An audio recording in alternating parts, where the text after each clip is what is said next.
C'est au nom de Jésus-Christ que je présente mes esquisses au pasteur Marcelo Tounassi. Mes propos ont choqué. Lors du décès de notre maman Blanche, je présente mes excuses et réitère mes condoléances. Denis Leski demande pardon à pasteur Marcelo.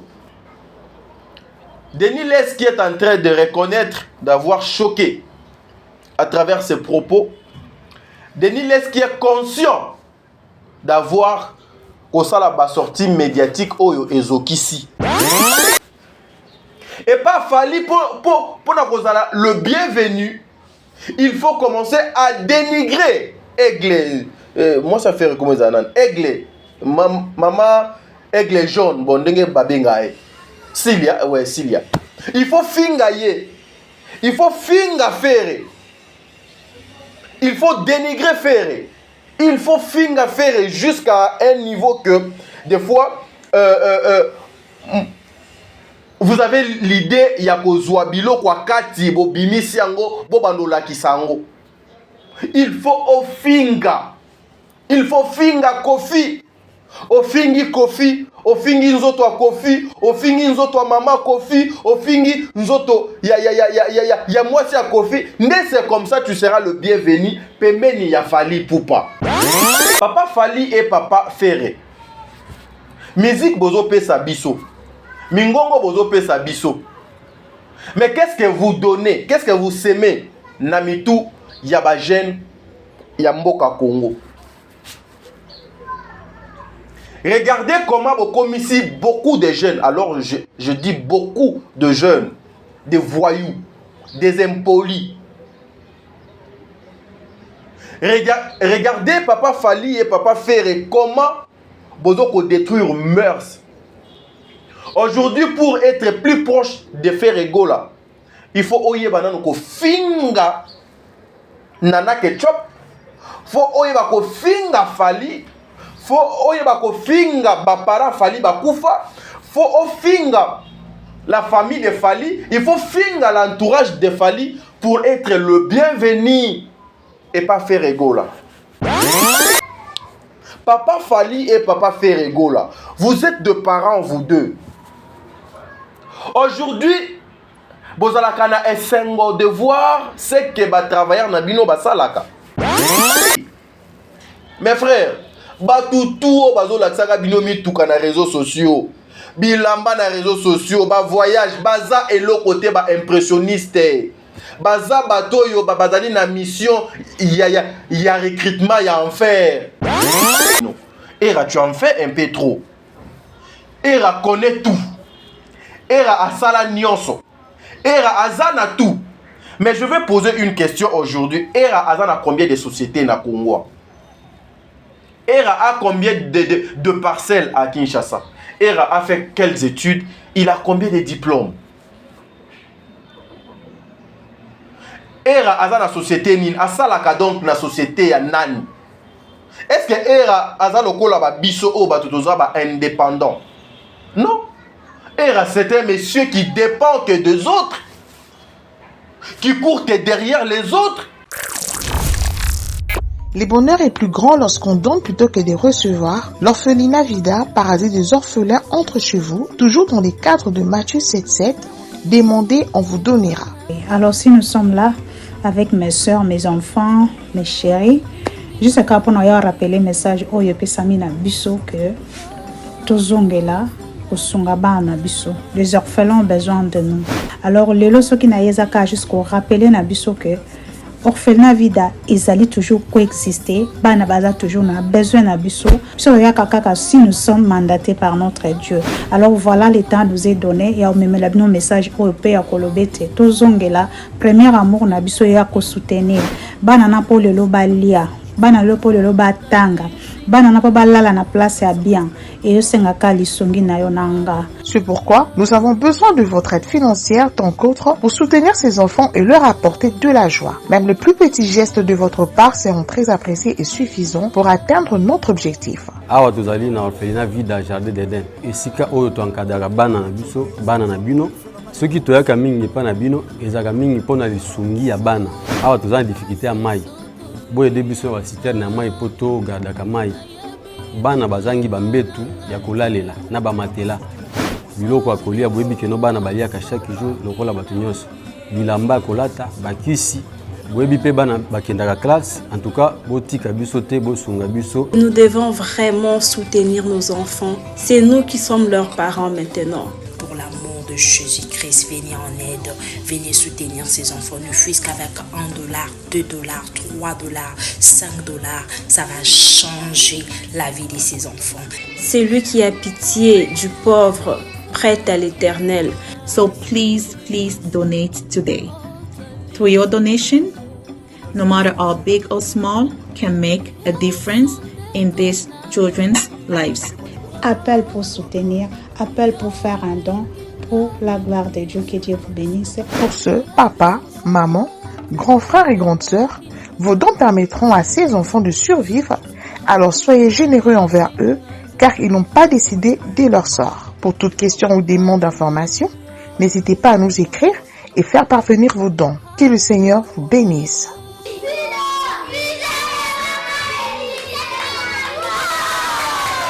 Vous êtes sur Top Media TV. Voilà, mesdames et messieurs, bande de Gobalandi à Top Media Télévision, les amoureux de cette émission, le code de bonne conduite, soyez le bienvenu. Ngai ndeko na bino tadi ngala pa mbwa asu mbwa. En tout cas makambo eza minene, makambo eza ya kobeba, makambo eza ya koyinda. Tadi ngala pa aujourd'hui ekozala analyse moko ya molai penate. Ekozala ya mukuse na analyse oyo na kosala mokolo mwa lelo. Je veux inviter Fally Ipupa, je vais inviter Ferregola baya bafanda parce que makambo no lingana loba awa ezo concerner Fally Ipupa, ezo concerner Ferregola.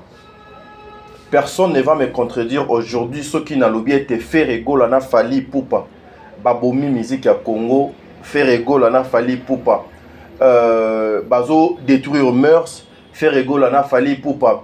Bazo ko détruire jeunesse. En tout cas, bato ebele na ndako bakozala d'accord nanga. Voilà pourquoi na bengi si Fally na Ferre o bazali bakulutu nanga, bayaya nanga, ba artiste ya mboka nanga o basala musala kitoko.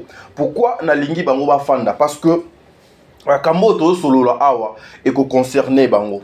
Mais na koloba na kosala analyse na o etali monsieur Ferre et puis monsieur Fally Ipupa. Je vais aller aussi de l'autre côté, il y a ba chroniqueur.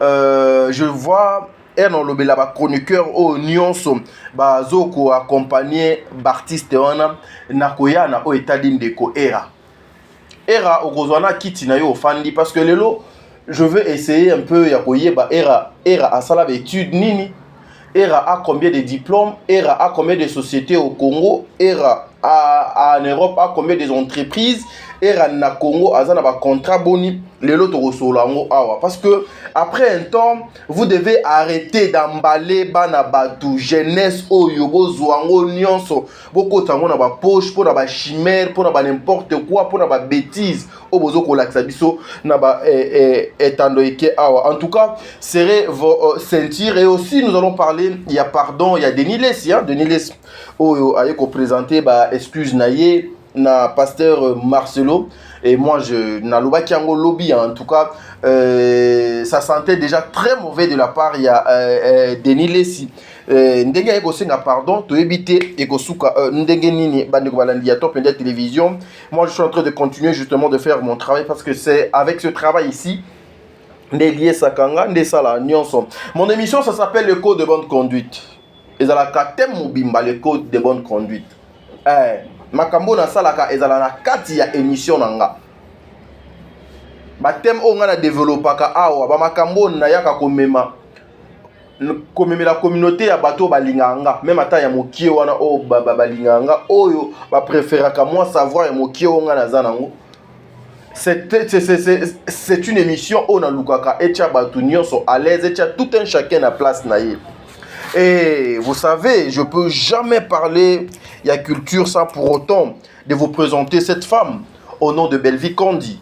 Au nom de Belvi Kondi, oyo aza depuis Mposo Eleki, aza na mboka ya Belgique bongo bisika boni azokoleka séjour na ya kitoko na mona qui est dernièrement avec la famille Libota ya côté kuna, ensemble avec maman Karine Pala, ainsi que à mon amour de sœur, la tata de mes enfants.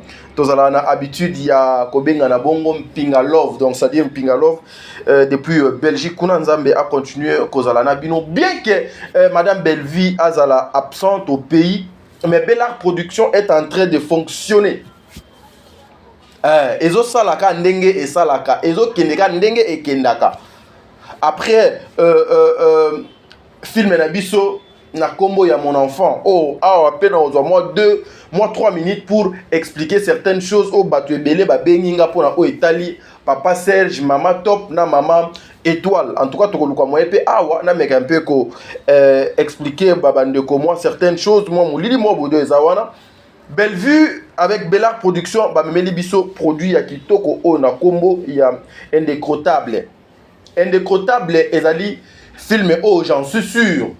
Lelo présentation ya ba acteur et kota. Lelo teaser pe ekoki kokota. Peut-être pe kaka lelo bokoki pe kozwa ambiance ya tournage parce que lobby déjà ba tela ki biso making of ya film ya mon enfant. Alors le tout premier épisode sauf imprévu ekokota lobby mokolo ya jeudi, le tout premier épisode ekokota lobby mokolo ya jeudi na Bellevue Télévision. Indécrottable en tout cas c'est un bon projet. J'étais là lors il y a un tournage d'ango bokende, en tout cas bokende kota lango et vous ne serez pas dessus. Avant de commencer cette émission, comme d'habitude ndenge na mesana gosala, je pense à ma maman Bijoun Ketani. Un grand merci à vous maman pour sage conseil na bino na ba orientation na bino. Un grand merci à maman Zozo, la femme de papa Noé Mavakala Nzinga. Un grand merci à maman Deborah Lubanda. Un grand merci à mon amour de sœur Katez. Un grand merci à toi Aurélie Mafouka.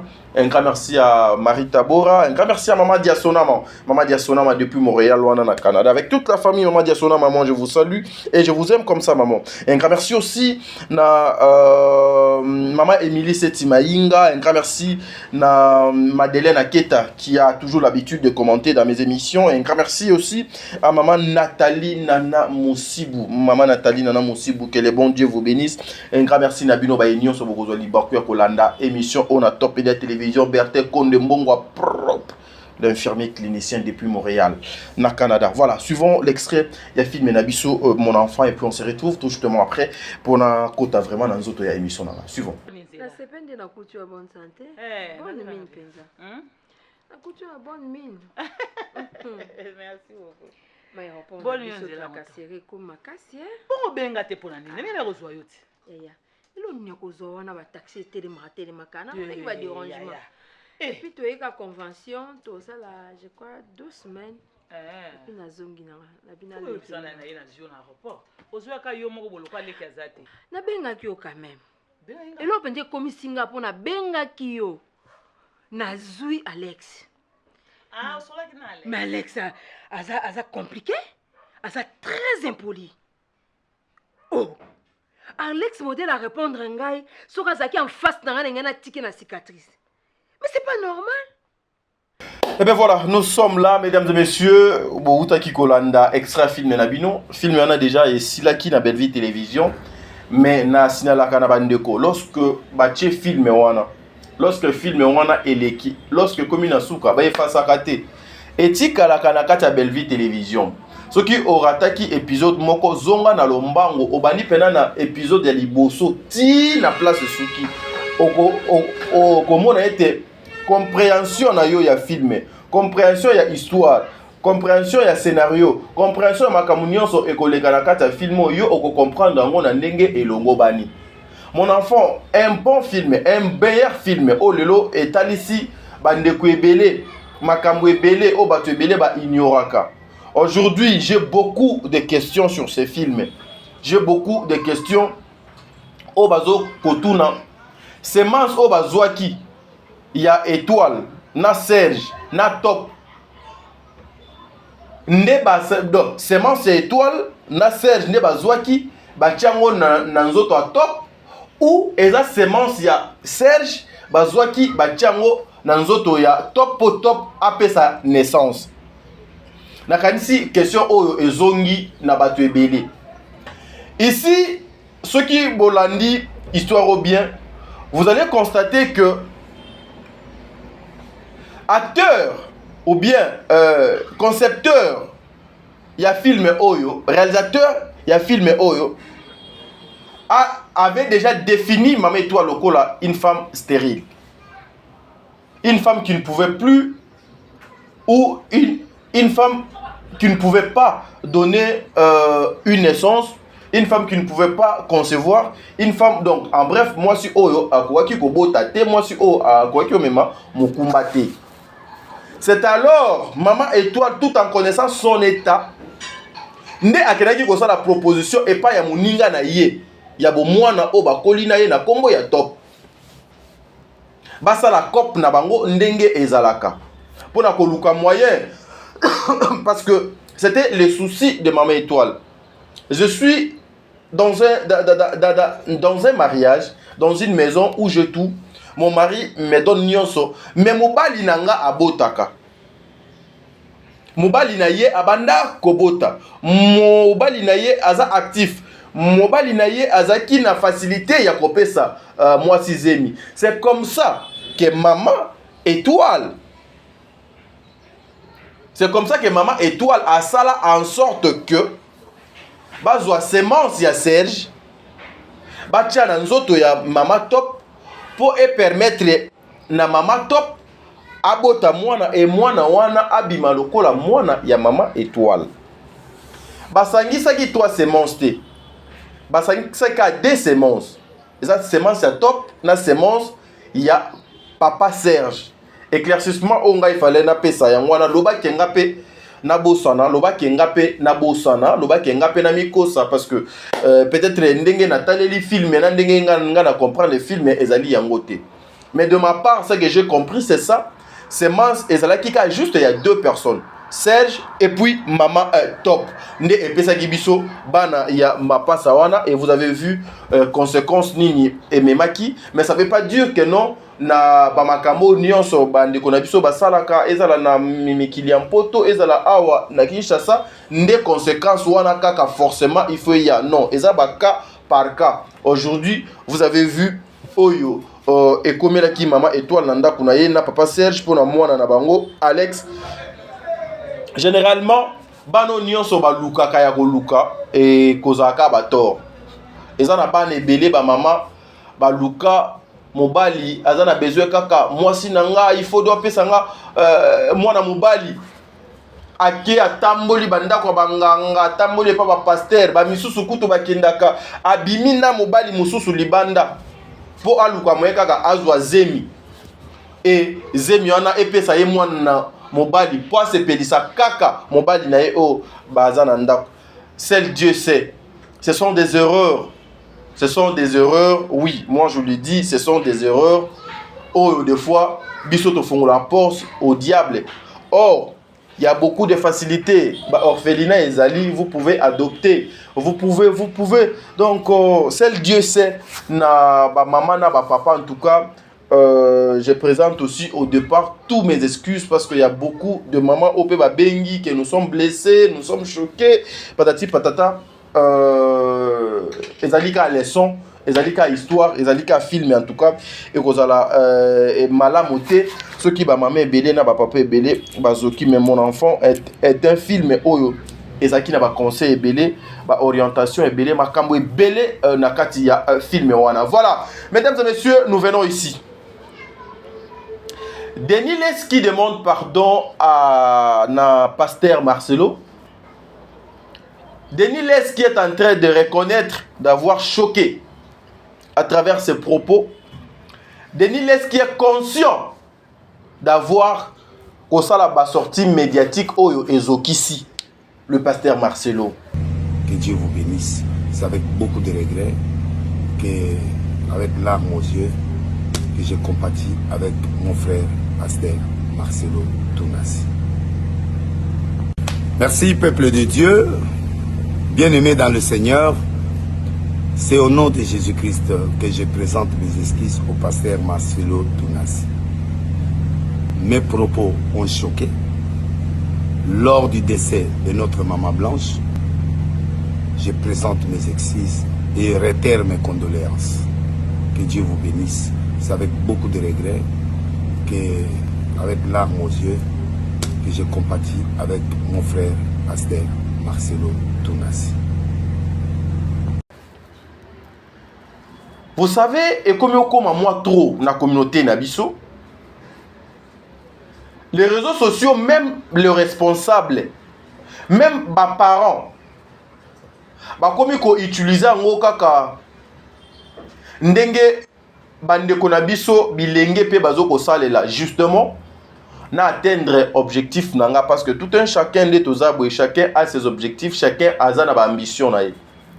Misusu do bazalaka nde na pesi $100 boye ayefa lo babiloba lo bapo video na etalema po mbongo wa bato ezonga. Misusu ndo pesi $10 boye faut abeta ba bordir abuka ba bordir po voilà. Misusu pe akoya ko régler ba compte na ye.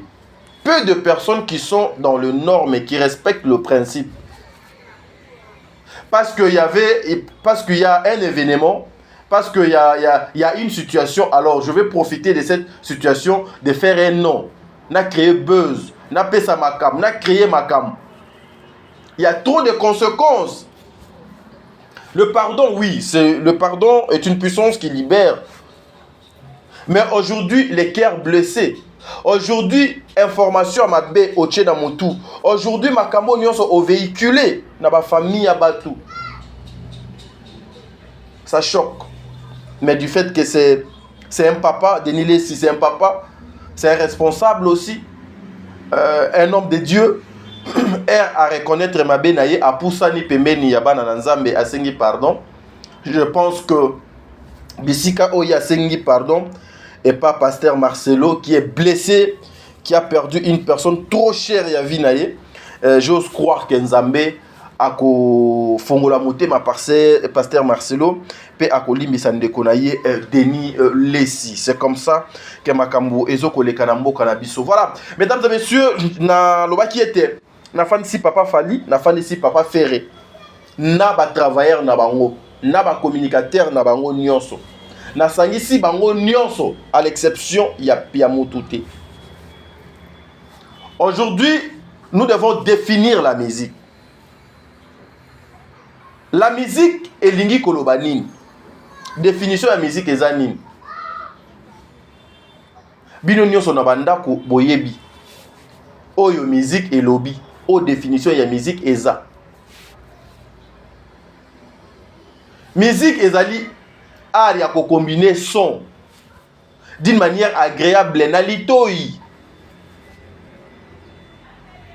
Mais aujourd'hui, nos deux artistes ici, Papa Fali et Papa Ferré, bah comme il faut définir musique autrement. Pour la bango définition de la musique est comme la musique elle est chemin. Il y a occasionné le bêtise dans les réseaux sociaux pour avoir le visa. Le chemin, il y a occasionné la bêtise et belé dans les réseaux sociaux pour avoir le visa pour qu'il y ait Europe. Et aujourd'hui, la musique congolaise n'a plus. Et ça sous son impact, et ça sous son place, et ça sous son valeur. Oui, peut-être les Ferré et Fali va s'inspirer na Werason na Jibem Piana. Mais papa nanga maman nanga bino nyonso oh vous avez vécu l'époque de Werason et Jibem Piana. Ce n'était pas comme ça. Ce n'était pas ce que nous voyons maintenant avec Fali. Ce n'était pas comme ce que nous voyons avec Ferré maintenant. C'était Werason abeti Jibé Faluka abeta koleka Ferré. Koleka Wera. Jibé soit qui a lati Wera Faluka alata koleka l'autre. Et c'était comme ça et c'était très loyal. Mais aujourd'hui, ils allaient salité. Aujourd'hui, je ne sais pas ce qui recrutement nango et ça les maka sur quelle base, pe na ba critère nini. Mais aujourd'hui, ça saute aux yeux. La musique influence la jeunesse dans makambu et belé. Il faut qu'on se le dise. Fali Poupaza incontestable pour l'instant na musique ya Congo. Ferregola azali pe incontournable na musique ya Congo aujourd'hui. Bazo sala ta na bango, bazali na succès, bazali na combo. Mutu nyonso le souci na ye eza atala Ferre atala Fally. Mais qu'est-ce que ces deux musiciens nous apportent dans la place publique? Fally a une voix, Ferre a une belle voix, un bon chanteur aussi. Fally a ses potentiels. Ferre donc également a ses potentiels à lui aussi. Mais qu'est-ce que Ferre et Fally nous amènent sur le plan humain? Parce que ce sont des humains, ce sont des responsables, papa bana, père de famille. Oyo baza censé à travers leur musique, il y a que éduquer masse, il y a quoi apporter en plus dans la société congolaise. Mais qu'est-ce que Fally et Ferre bazo occasionné? Na émission nanga j'ai l'habitude ya ochaka na tie ba insulte, na tie ba vidéo et puis ensuite na commenter. Mais après un temps, il y a certaines personnes qui bengaki pour me demander, monsieur t'a dit ou tonton t'a dit s'il vous plaît, est-ce que moi zali au commentaka kaka au sala kaka analyse mais ko tiaka ba bisika te bato bazo ko finga parce que ton émission bengaki maman belé papa belé pour me demander, tonton t'as dit ton émission, nous suivons ça souvent en famille, avec les enfants, avec le parent, des fois aussi avec les amis. Alors ça fait pas malamu ertolanda émission na yo et nakati oche vidéo ya mutu moko azo finga ou bien azo loba azo toucher na babiloko oyo zali dignité ban bayoka. Est-ce que moi ezali te o meka ko sala kaka analyse na yo au lobby et pour ne pas kocha maman boko meka ko comprendre nga s'il vous plaît, peut-être lelo na cha vidéo te et puis na cha ba audio te, mais prochainement peut-être na bochango omoni ezalaka moyen manière mo boy ya kolaksa na bato ete makambo nazo loba na tire yango awa o no bimisa na zuele yango kuna oyo nazo expliquer ya mabe oyo ya malamo nazo expliquer ya mabe nango yango. Mais en tout cas nazalaka très ouvert na o etali ba remarque. Papa Fally et papa Ferre, musique bozo pesa biso, mingongo bozo pesa biso. Mais qu'est-ce que vous donnez, qu'est-ce que vous semez namitu ya ba jeune ya mboka Congo? Regardez comment comme ici beaucoup de jeunes, alors je dis beaucoup de jeunes, des voyous, des impolis. Regardez papa Fally et papa Ferre comment bozo détruire mœurs. Aujourd'hui, pour être plus proche de Ferregola, il faut oye banano ko finga nana ketchup, faut oye ba ko finga Fally, faut oye ba ko finga bapara Fally bakufa, faut o finga la famille de Fally, il faut finga l'entourage de Fally pour être le bienvenu et pas Ferregola. Et pas Fally pour le bienvenu. Il faut commencer à dénigrer Aigle. Moi ça fait comment ça nan Aigle. Maman Aigle jaune bon ndenge babenga. Cilia, ouais Cilia. Il faut fingayer. Il faut finga Ferre. Il faut dénigrer Ferre. Il faut finga Ferre jusqu'à un niveau que des fois vous avez l'idée ya kozwa bilo kwa kati bo bimisi yango bo bandola kisango. Il faut ofinga. Il faut finga Kofi. Ofingi Kofi, ofingi nzoto wa Kofi, ofingi nzoto wa mama Kofi, ofingi nzoto ya mwasi ya Kofi. Mais c'est comme ça tu seras le bienvenu. Pembeni ya Fally Poupa. Papa Fally et papa Ferregola, vous êtes deux parents vous deux. Aujourd'hui, bozalaka na esengo de voir ce que ba travailleurs na bino basalaka. Bon, aujourd'hui, bozalaka heureux de présenter et pas baninga na bino ke batu o wana nyonso bazala ba communicateur na bino, bana misala na bino. Regardez comment vous détruire mœurs.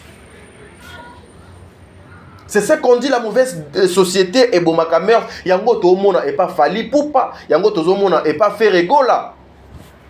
Voilà pourquoi aujourd'hui, je veux appeler Madame la ministre de la Culture et Art. Na bossa ni kuto falen la lata t-shirt nae aza mama na biso kak. Aza moko na biso na kati kak. En tout cas, naza na t-shirt nae donc émission de falen la lata kuto do t-shirt nae. Madame la ministre, en tout cas prochaine émission on lobela makambo no chayo na nzoto. La ministre de la Culture na Art. Je viens vous présenter Ka ya maman Sila.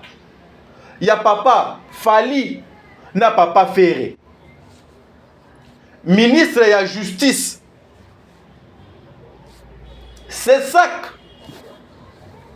UNPC. Botala nanu ka ya batu oyo. Comment bozo beta yango kara? Comment bozo kipe yango te? Plaisir eza nini? Intérêt eza nini? Parce que aujourd'hui la musique eza sous la place, j'ai vite compris. À part biso batuto ya pena kop oyo pona yo koluka vie na biso ko sala pena carrière. Bande ko ebele ba yé musalo pona nzala. Bande ko ebele ba yé musalo pona pasi. Bande ko ebele ba yé musalo pona kozanga. Oui, awa to ya ka koluka. Parce que moi, celui-ci eza musala nanga. Il y a certaines personnes au balobaka yango bino boko luka musala mususu te. Non, ça c'est mon travail. C'est mon travail. Oh eza musala nanga. Regardez les lopo na ba visa kaka. Musique est comme kobeta mapo na ba visa. Musique eza li soutien. Musique est comme visa. Po ozo visa, yako finga fali makasi. Fere a peso visa. Po ozo visa, yako finga fere makasi. Fali a peso visa. Qu'est-ce que vous faites? Vous avez des enfants. Vous avez des familles, vous avez de belles familles. Parce qu'aujourd'hui, avant de commencer, il y a qu'à faire arrêter les gens de faire. Il faut faire taire d'abord les inutiles au bazo entouré yo. Parce qu'aujourd'hui, Fali pas comme Fali poupa et ça pour ba insulte, il y a ba alexité, et ça pour ba ma finga, il y a ba gel choté, et ça pour ba bobard, il y a ba inutile wana misusute pour Fali akoma o Fali aza. Pour que Fali azala, oh Fali azala lelo. Non. Fali a consenti de dire sacrifice pour devenir Fali Poupa aigle aujourd'hui. Il a consenti de dire sacrifice et a déjà sérieux na musala na ye. Mais Fali pourquoi juste na moment ya gloire ya musique na yo? Vous voulez quoi mboiter ka ba pa lokola batu nyonso. Oh Fali, avant de faire arrêter Batou Moussous, Banana nous, qu'on faire taire, bah inutile au nyonso, bah flatter oyo, ceux qui font rien. Non, Loba peut-être que à travers ces insultes, il y a certaines choses au don de Bakamaka. Il y a des contrats de Yakananzela, il y a ma finga, il y a des gloires au don de Bakamaka Nanzela, il y a ma finga Nanzela, il y a n'importe quoi. Mais ce qui est Zakawanate, Papa Fali, il faut éloigner. Aujourd'hui, grâce, il y a des insultes, il y a des inutiles au bazoko entouré bino, comme si bango utile, comme enfant chéri, comme bébé éternel. Bakomi ba ange aujourd'hui batu minene lokola ba sous le kauka bazo fingama batu lokola bakulutu nanga ba edi badiata bazo fingama batu minene oyo il faut base à la censé respecter lokola maman nana akoma ko fingama. Même les enfants de Fali aujourd'hui bakoma ko fingama à cause ya ba inutile o bazo ko accompagner Fali. À cause de ça, Fali, vous avez oublié vos objectifs. Eh monsieur, Bato Ebele Bakanta que non Fali est à longue quartier latin, Fali a faire face à son ex-patron Kofi Olomide. Fali est sorti sans insulter, Fali est sorti sans clash, Fali est parti comme ça et Fali a eu droit chemin à Betty et Simbi sans insulte. Mais aujourd'hui, pourquoi fallait vous accepter que votre musique est accompagnée d'insultes? Pourquoi fallait aujourd'hui vous accepter que votre nom est grand lelo est accompagné par le inutile? Oui, je sais. Na mulongo ya ba warrior. Et ça na moi 2, 3, 4, 5 personnes. Oh donc que non, ceux qui a fandi na micro, vous sentez que y a sens ya kibo mutueza. Na boyina tanga ba kombo na bango awa po ekoma ke baninga na yo, ba master na yo, nde otangi ba kombo na bango. Mais baza, vous sentez que non, batu mo boye baza na base, baza na niveau. Batu mo boye bazo mema batu vers la compréhension moko boye. Vous sentez que non, ce sont des têtes bien faites. Mais au comment dans ce genre de personnes, eza batu oyo bakolingate, batu o fobo tia bango musika, les inutiles, ceux qui apportent l'humiliation, le salité, ceux qui apportent le bêtise, ceux qui apportent la destruction, ceux qui et même ça meurt, ce sont des bateaux baza le bienvenu. Je vu l'autre fois, pour ne pas citer les noms, Sernanga Nana, Sernanga Linga Mingi, mais Yaya Pedro Kotane la Buzz, je l'ai vu une fois avec Jaël Chaud, bébé éternel. Vous prenez aussi le sommeil, le plaisir. Il y a certaines personnes pour s'afficher avec eux, il faut yoka Sony. Fallait aujourd'hui, personnellement, moi, votre frère, aux autres décevoir avec ba inutile oignon sur bazo entouré yo. Grâce à ba inutile wana des responsables, ba personnalité na bango ezoko beba. Heureusement que ba tuloko la ba soule ba linga fallait pour de vrai. Ba pour ça na pembeni a fallait te pour na dédicace pour na libanga. Mais sinon, ba linga ki kozala ba tu o faut bazala musika fallait pour na ko protéger environnement na bango. Mais heureusement Fali, vous avez des enfants. Oh, les lopes, na outa mon amour na Fali, il y a des bossos dans ceux qui plus de 20 ans. Lobby pe beaucoup zoa bakoko. Est-ce que vous pouvez prendre aujourd'hui une vidéo de Jaël et puis Hollandi avec ta famille, avec ta femme, avec tes amis, ceux qui t'ont moi si bana teto zoaka bandeko na yo ba camarade na yo ya ba nation mususu. Il y a la communauté Moussous Oyo, Basepelagana yo na musique na yo. Vous prenez aussi le temps, Hollandi ango, pe oza fier que wana communicateur nanga, wana travail pour nanga, wana nde nga na pesa ye visa parce que le visa là, j'en suis sûr. Ndenge batu bayaka ko présenter ngo na réseaux sociaux ba laksa biso bazwaka ngo na kombo ya Fali. Ceux qui bazui na kombo ya Fali te faut bazwa ngo na kombo ya Soule. Parce qu'il faut qu'on se le dise, Soule n'est pas n'importe qui. Soule n'est pas n'importe qui. Donc, Azan a carnet, Azan crédible, Azan pesé. Est-ce que vous êtes fiers aujourd'hui? Bofali na ba masa na bino mo boy, ba yoka apé lingala. Boche vidéo bazo finga li na ma. Bofali pe. Et ça li bino bien na suka bolobi, félicitations à mon travailleur. Je sais, Fali à Pronaka, excellence. Je disais tantôt, que Fali était le musicien le mieux entouré à Congo. Je le disais. Ouais, je disais ça, que Fali était le musicien au Azali mieux entouré avec de personnes que non. Bazan a base solide sur tous les plans. Mais aujourd'hui, c'est le contraire. Aujourd'hui, inutile, prouver le contraire. Aujourd'hui, ils allaient n'importe quoi. Aujourd'hui, ils allaient bêtises. Aujourd'hui, comme ça, aigle, finger X, finger Y. Pour ça, il y a aigle. Aujourd'hui, tous allez n'a pas défendre, il y a fallu. Oyo, il y a qu'à défendre les cas, ma finger. Faire égo là. Êtes-vous fiers aujourd'hui, pendant aux huit? Vidéo ya ba Mose Kindingu, vidéo ya ba ndeko na biso mususu ba benga ngoni gouvel golo asondeni bazo ko finga ochango pena mama aigle jaune afandi bataliana bafandi bozo tala ngo na bango et puis vous êtes fiers.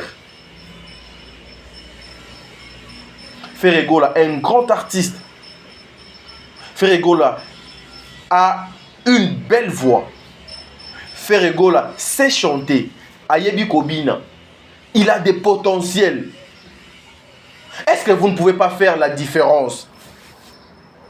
Parce qu'aujourd'hui, il faut qu'on se le dise, la musique est pas na binomi balena fali. Mais regardez comment vous détruire mœurs. Regardez comment vous si sa musique goût. Faire gola aujourd'hui à la Tsabiso que oh nyonso bimaka na munoko ya marka ouz ezakanga. Na émission moko sala na ndeko na biso Karine na premier soin. Marc Aouz, tout ce qui a bimisakanga. Mais à l'époque, Marc Aouz parlait de quoi? Marc Aouz abalo bimisanine. Et tant que parents que vous êtes-vous fiers? Nababiloko. Avant, bon bandako kana bato fali faire. Bandana nko faire terre ba inutile nyonso baza tout autour na yo. Bandana nko faire terre bango. Parce que grâce na bango, ne moi sinon doit finga maka. Grâce na bango ne bana no bazalaka exposé. Qu'est-ce que demain bisoto okansabino? Oui, bosali musique, mais en quoi bokozala utile lobby, modèle lobby. Bozo silisa même bano ya biso baleki ya biso bana posa kosala musique. To pousser bango basa la musique. Parce que aujourd'hui musique est égale il y a bosoto. Il y a saleté. Olingo qui n'est pas ton affaire. Il faut l'analité à kanda na yo mo boye. Afingi fali a dénigrer fali na degré nyonso. Allez, faire à moni que non voilà. Tu as bien travaillé. Zwa visa ya kapoto. Et puis faire fali va comprendre que les jeunes souffrent. Les jeunes sont accros ya poto et nous devons jouer avec eux. Juste pour un visa de l'Europe, au tekatibo mutu na yo, au BBC carrière na yo. Pour le visa ya Europe. C'est la honte et c'est triste. Fali ferré. Bouta et pas Batu. Bouta et pas Batu. Bosali musique et pas na bino mon côté. Boboza na quelque part moko boye o bo utaki. Ce que vous faites aujourd'hui avec la jeunesse. Hier, basala ki ango place bo utaki na jeunesse. Regardez comment la société congolaise est commise. Regardez comment bozo détruire mers. Regardez comment Sony et Lati jeunesse oyo à cause de Fali, à cause de Ferré. La musique est à la puissance mon sous. La musique influence la jeunesse. La musique influence même la nation. Mais la musique nabino, nous les autres on se retrouve pas à cause de bobards oh ils ont entouré bino. Je suis très heureux le commis Tchadat au Tchadat. Tchadat ou on a pas Tchadat oui.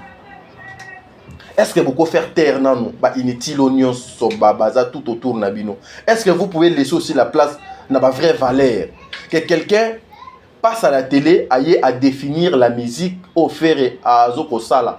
Mutumo boye à critiquer musala ya Fali à critiquer pena Fali à critiquer jusqu'à la fin et puis ici. Bo pesi ba inutile ba bécu. Pokaka ba senga yo merci Aigle. Merci Ferregola le padre. Vous faites la gloire à qui? Yango bozo mona de personnes qui ont des têtes bien faites. Oyo baza logique. Pembeni yaba Ferrewana ba ozalate. Pembeni yaba Fali ba ozalate. Il faut nous trouver de mal à la tête. Bangonde fo bazala ba chéri na biso. Ba enfant chéri na biso j'allais dire. Mais Fali, Ferré, il y a un temps pour tout. Au moment où on a conscience et l'amour qui est là, l'objet peut-être que tout le monde a conscience donc et que l'amour qui est sous, qu'on a peu sous conscience et l'amour qui et puis et créer scandale dans ma carrière na bino. bozo ko nuire na ba carrière na bino. C'est ce qui fait que lelo mona mutu a keko fune na passé à faire mutu a keko fune na passé ya fali a lukadonga ba fali aleka nzela nini nana aleka nzela nini aigle jaune aleka nzela nini. C'est à cause de ça. Au lieu aujourd'hui biso to sala beloge to za la fier ya ba musicien na biso ba jeune oyo ba sali parcours mo boy ya kitoko, mais nous on regrette, nous les autres on regrette pourquoi nous avons comme si bino place wana, parce que vous détruire. Je suivais les témoignages de Fally Ipupa et ça ne pas si quand Fally parlait ndenge nini aya na musique humiliation au azwa. Mais aujourd'hui Fally est Fally. Mais pourquoi quand on a banzela on a Fally yo lingi donc otamola lisusu faire écoute ba finga na nzoto wa mama na ye alela na plateau. Mais pourquoi quand on a banzela on a bino bozo continuer? Pourquoi vous prenez seulement les exemples à ma baie?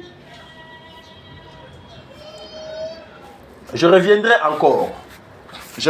encore. Non on a labo, je reviendrai encore. Voilà. Era Zwakit. Mes frères et sœurs, pourquoi je dis Era Azwakit? Au moni, toutes les personnes oyo na lobaka ngo mettre fois. Baleka kana réseaux sociaux. Pour na kolaksa biso oyo bazana yango. Vous devez faire très attention à Batouana. La majorité ce sont les envoyés. La majorité ce sont des personnes oyo bazana ba objectif, ba mission na bango faut ba atteindre la jeunesse. Moutuloko la Era. Tu sais, des fois, je commence à voir la honte même de la jeunesse. Era, je croyais que c'était une personne qui avait l'intelligence, mais en réalité, Era Aza Moutouama TV. En réalité, Azali Moutou, il y a apparence. Une personne qui veut apparaître. Mon ami, sache que R Ozo Kolinga pour apparaître, à la fin tu vas disparaître aussi comme ça. Dans la vie, il faut chercher à être. Botika ko kansa ba vie ya batu, bola tango et comme lokola ba vie na bino. Era tu en fais un peu trop. Era connaît tout. Era asala nyonso. Era azana tout. Mais je vais poser une question aujourd'hui. Era azana combien de sociétés na Congo? Era a combien de parcelles à Kinshasa? Era a fait quelles études? Il a combien de diplômes? Era a la société nini? Asalaka donc na société ya nani? Est-ce que Era a lokola ba biso o ba tutoza ba indépendant? Non. Era c'est un monsieur qui dépend que des autres, qui court que derrière les autres. Era dépend que des autres. Biso toza ba indépendant. C'est-à-dire Nzambe asali grâce moko boyekati na biso to bunditi de l'autre sala même ata combo et pas 2 3 4 personnes. Mais vous voulez humilier tout le monde dans les réseaux sociaux. Vous voulez chosifier tout le monde dans les réseaux sociaux pour faire croire aux gens que vous avez quelque chose. Non, mais en soi vous êtes malheureux.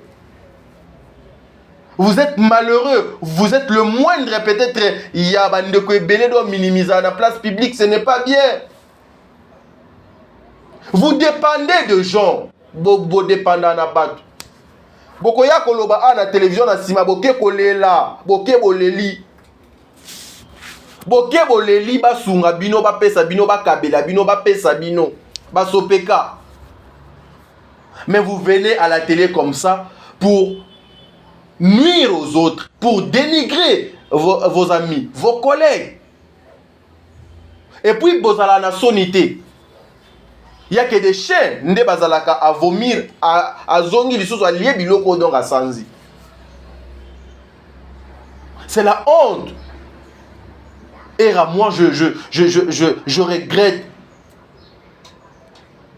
Ba maman, ba papa, vous devez faire très attention avec vos enfants qui sont dans des réseaux sociaux. De messieurs comme ça, ce sont des dangers permanents pour la jeunesse. Era azana nini na Congo, era soye ndakune de zakawapi. Na poto adresse ya era de zakawapi. voiture de luxe nini era do azala nango era asunga batu tout na vie na ye. Et puis soki osungi mutu lobi na tongo fa ya nango na réseaux sociaux akosa abino bayaya ba mama akosa abino ayaka kolela place moko boye akenda kofuka ma place moko boye akenda kosenga. Même vous aussi qui soutenez des personnes comme Era. Tu sais, ce qui m'a beaucoup choqué, vous savez, ce qui m'a beaucoup choqué, ça, bon, nous sommes à la télé, il y a certaines choses, les hommes à la montée pour nous le bas. Bokeba, bateau, batami, muto abatami, alekio na maele, mutu tout abatama. Aleka muto a ganga na maele. Era, tu en fais un peu trop. Je sais pas, Era vient de quelle famille? Est-ce que l'autre fois je posais la question, il venait de la famille Bemba parce que Tobi est parmi la famille Ozala Mbongo, famille Dogolo. Est-ce que il vient de la famille Moleka? Est-ce que il venait de la famille Mobutu à l'époque? Est-ce qu'il venait de la famille Yaba papa na biso toyebi yaba mbongo et belé. Je croyais ça. Yaya nous tous on vient de la famille mobo très pauvre et tozo luka ba vie na biso. Mais lorsque vous voulez que comme ça réseaux sociaux lokola ya yo lokola yo noza na monopole ya ko dénigrer bat lokola yo noza na monopole ya ko chosifier bat même ba maman oyo place yo kenda ko lela wana ba baye yo ba olemba yo. Et puis ezo salanga pasi parce que okomona ba papa moboye ba maman moko boye que nous respectons beaucoup. Peut-être sima ya batu lokola ba Era. C'est triste. C'est triste. Ba inutile obiso to benga ba inutile il y a réseaux sociaux bango yo. Passons dans des émissions, passons dans de trucs. Bon, mais la biso ba idée, les idées. Que bande ko na biso misusu ba kopiaka, que bande ko na biso misusu base à la lokola ba modèle. Ba exemple. Mais aujourd'hui, qu'est-ce que vous nous amenez? Ngai na leki, ngai na salabou. Mais en tout ça, tu dépends pas de toi-même, tu dépends que des autres. Tu dépends Oza merci batu moko boye. Merci mutu moko boye. Parce qu'il faut Hollandais na sima. Mais à la télé, bozo ya kakobima ba patron, soit boza ne lo côté. Mes frères, batu tout bazo la tsaka binomi tout kana réseaux sociaux. Bilamba na réseaux sociaux, ba voyage, baza et lo côté ba impressionniste. Baza bato yo bazali na mission, il y a recrutement, il y a enfer. En réalité, bazan en côté. Et belé même place à outils, même place à Fandaka, même ses propres parents.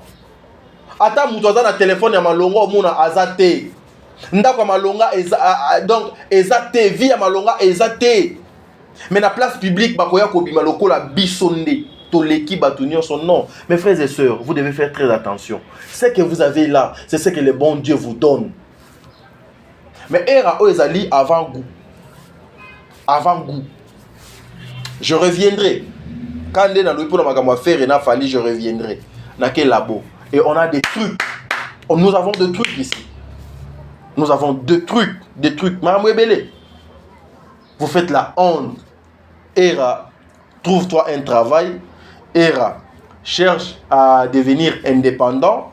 Era, arrête de courir derrière les gens. Era, tika ko apparaître lokola mutu ya malonga ozana eloko or en soi ozana na eloko te. Même quand je suis en train de parler comme ça, je sais que okenolela okenolela et pas batu belé obiso to yebi. Moi je suis un homme, s'il faut faire face non ça la face na onga na zana ngo et non oyo fe uta na poche mutu. Boyoka gou. To comment comprendre bino? To comment comprendre na style bokomo salela. To comment comprendre na banzela bolekaka. To comment comprendre na misala bosalaka pour venir détruire ba vie ya bana batu ebele na place publique. Tu n'as rien Era. Boyoka gou. Merci na baenyon so balandi biso. En tout cas, je reviendrai encore sur ce sujet. Lobby ou donc après lobby, nazongi na no labo. Certes Trina obino bomonaki ba na réseaux sociaux mambo belé Trina ba motakalize ye Trina sali sextap. Certes Trina mambo belé sur la sœur Trina. Je sais que Koloba Eza Makamuya Koloba Beneza Makamuya Koloba Eza sur ces sujets. Est-ce que réellement Ezala qui sert Trina? Est-ce que Zaliye? Est-ce que donc Nzambe Ayebi Makamuzali est belé alors Tadingala Panasuki Awa le Begole Kalelo. Merci.